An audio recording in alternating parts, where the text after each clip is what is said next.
Hello mga kabarya, welcome again dito sa channel natin, All Coins Speeds 1611. Now, 1 peso, 1991, ito yung small type na barya na 1991.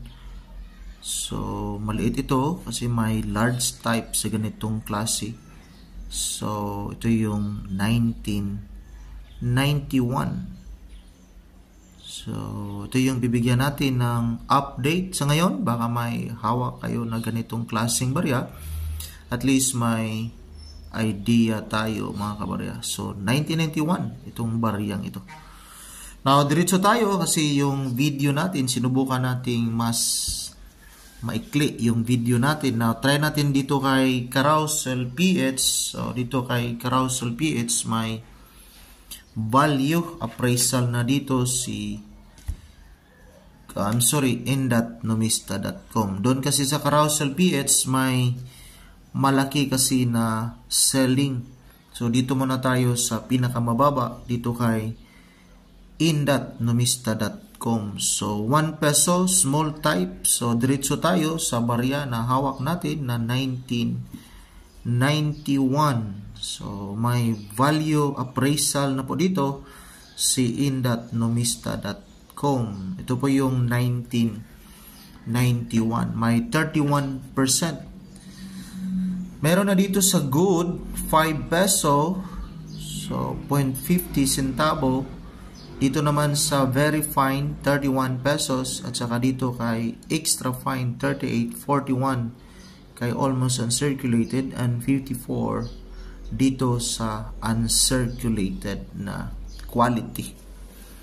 While dito naman tayo kay All Nomis 1991, may value appraisal na rin dito kay All Nomis.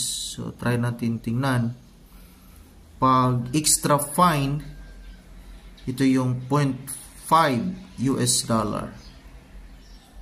Pero pag uncirculated, may $1.25. Nasa 55 ngayon yung US dollar, yung iba umabot na 56. So pero dito kay Carousel PH may nakita tayo na 1 peso na 1991. May selling value dito over 3 months ago by Magical Shoppers.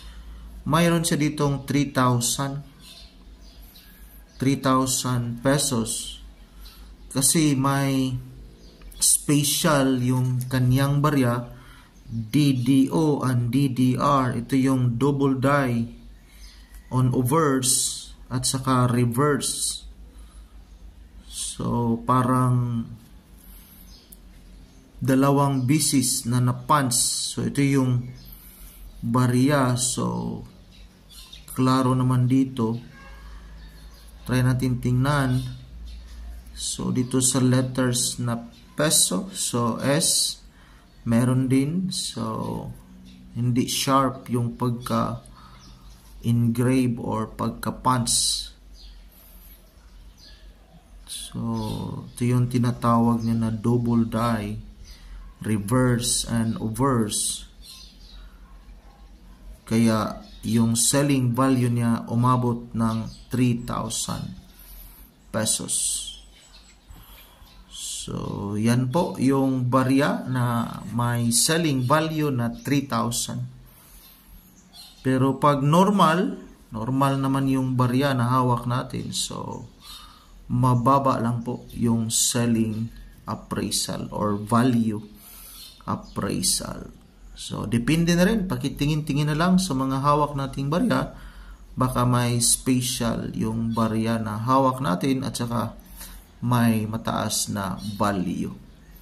So mga gustong magbinta sa kanilang barya, kasi marami kasing nagbibinta sa ngayon, so at saka konti naman yung mga coin collector, try nyo lang post sa mga Facebook page nyo po or mag-join kayo sa mga coin groups sa Facebook.